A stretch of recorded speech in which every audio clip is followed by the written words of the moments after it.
Hey guys, David here and welcome to the Fit Pro Daily. This week is all about getting your finances in check. And we started off the week with Daniel Forster coming on to explain the Profit First formula and how we can implement this into your own fitness business.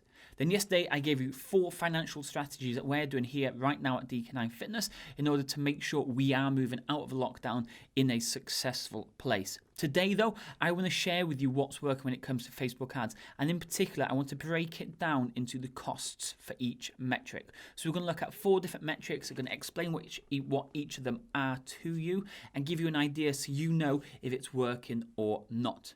But before I do dive into today's training, if you haven't subscribed to the channel just yet, make sure to do that by clicking that big red button below.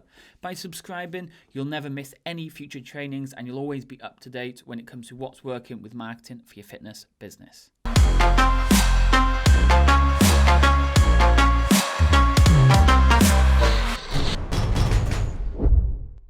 Okay, let's dive into really understanding your Facebook ads numbers. So we do this, we need to consider 4 things, okay? This is the actual metric, the thing we need to be looking out for. What this metric actually means, how do we know if this metric's actually working, and how important is this metric really for us in the whole grand scheme of things. So there's 4 metrics that we're going to look at, and the first one is going to be cost per click. And what this is the people that are clicking on your adverts. So when you're looking Facebook Ads Manager, you say cost per click, and this means how many people have actually clicked your Ads Manager. Now, how do we know the cost per click is good? Because it's the advert itself. If the cost per click is really high, it's literally telling you that people either don't like the image, they don't like the copy, they don't really like what you're selling or trying to offer them. And this is then going to affect the rest of the funnel moving down the line. We've put this as the order of importance of number 3 of the 4 things. So yes, it is important, but this isn't the key one that's going to really make the biggest significant difference. But it's one of the things we need to be looking out for. Next, we've got the cost per lead. Now, what this is the number of people who have submitted their details. So if you've spent £5 on Facebook ad and 1 person has submitted their details, that means your cost per lead is going to be £5. If 2 people submitted their details and you spent £5 on Facebook, your cost per lead would be £2.50.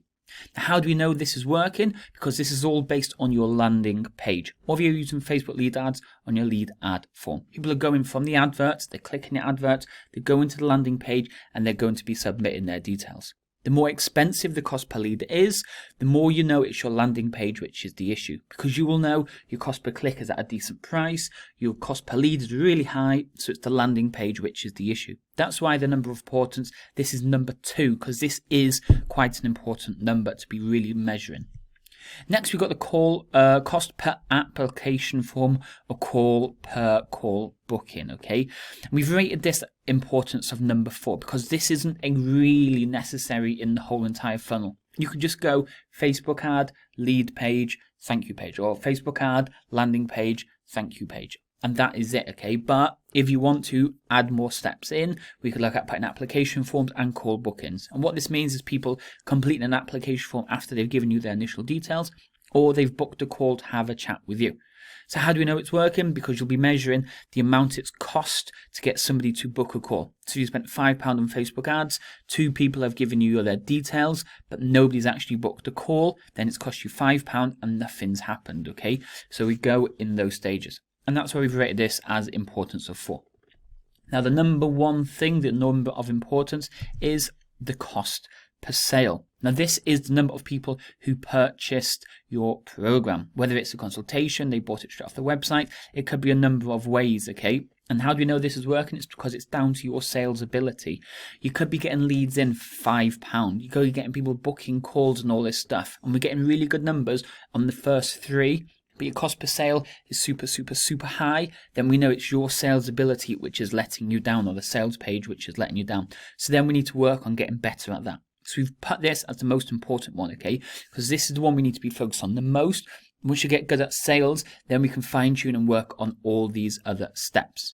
So those were the 4 key metrics that you need to consider when it comes to your Facebook ads. Honestly, cost per sale is the most important one. Everyone's going to be saying how much they can get you leads for, but leads at the end of the day are just people that are interested. Cost per sale is the thing that's putting money into your bank account. If we can get good at sales, you're going to not have to worry again of what the rest of the stuff is doing, because you know when you get somebody in front of you, you can make the sale. But obviously, once you get good at sales, we want to then see if we can get the cost of the other things down.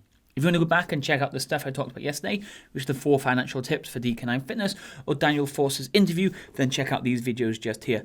Or if you haven't already subscribed to the channel just yet, make sure you do that by clicking that big red button below. Until tomorrow, I'll speak to you soon. Cheers.